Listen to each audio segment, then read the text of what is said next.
What sort of actionable tips can you give to guys watching this right now that might be Mhm. dealing with anxiety when it comes to the view that they have of themselves, the view they have of women, how women might respond to them? Like a lot of guys even have issues with money. Like they don't think Sure. that they're entitled to Oh, earn yeah. money or to charge people money for doing work. Like they feel like they're ripping them off if they don't actually give them something physical and they give them a service.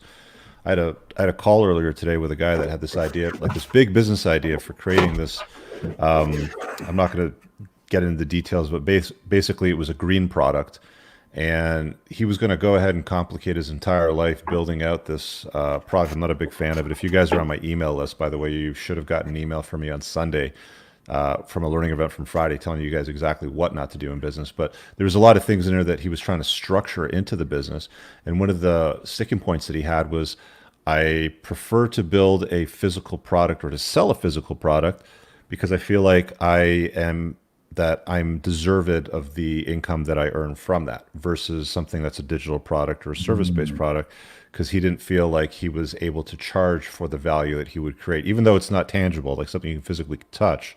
A lot of people have reservations in many areas of their life. So I guess to distill that big long blab down to something is, what kind of actual information can you give guys that they can take away, at least from watching this show today, that they Mhm. can apply in their lives right now? So the short version is, if you're running up to issues like that, if there's places in your life where you're running into a wall, that's a sign that there's something going on deeper inside that you need to take a look at. That's number one. Whether that is just not being able to take action on whatever it is you're trying to do, whether that's a refusal to accept something, like being able to accept, compensation for a digital project or a service-based product instead of a physical one. That's a sign that there's something going on deep inside that's blocking you from that. That's a sign that there's a belief that's holding you back from doing that. And it's probably a good idea to stop, take a pause, and start looking at that in whatever way you choose. Meditation is really good for stuff like this. If you just become more aware of what's going on inside you, your emotions and your thoughts, that's definitely going to give you a bit more insight, right? Journaling works on a regular basis. If you're just journaling down your thoughts, Hmm. it's going to start prompting that unconscious part of your brain to start offering up more insight into what you're going through, and what's going on. It's one of the big reasons why journaling is a powerful thing. But other than that, yeah, it does come down to working with somebody who knows how to dig in your head, whether that's a traditional therapist, whether that's a hypnotist, whether that's a coach, right? Because it's going to be very difficult to get there on your own because of that barrier, because of that critical factor is generally trying to protect you from something.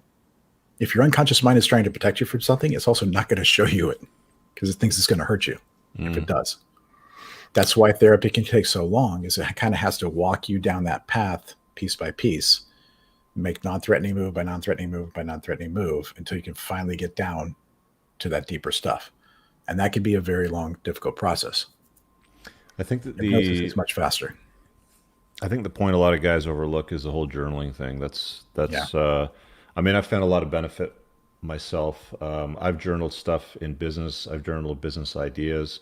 If you follow guys like James Altucher, they talk about using that part of your mind. It's like a muscle and it atrophies if you don't, creatively keep coming up with ways to solve things in the world in your day-to-day lives.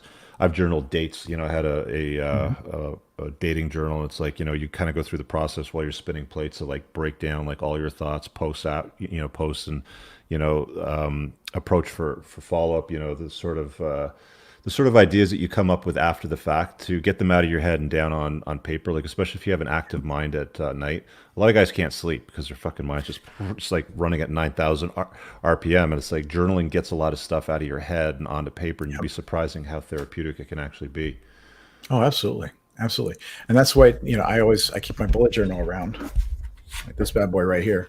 Just so as things pop up during the day that I need to do, they go in here. Things that I think of that come up during the day, they go in here. Like I Mm. just review this stuff every single day, morning and night. Whenever I get up in the morning, I take a look at what I've written down to do the day before, add whatever else I need to add in there. Yeah. Write down whatever thoughts I'm having at the end of the day. Go back over what I've done. What progress have I made to my goals? What strengths have I added to? What obstacles have I overcome? What new came up that I need to start taking a look at? Because that's a Yeah. big thing.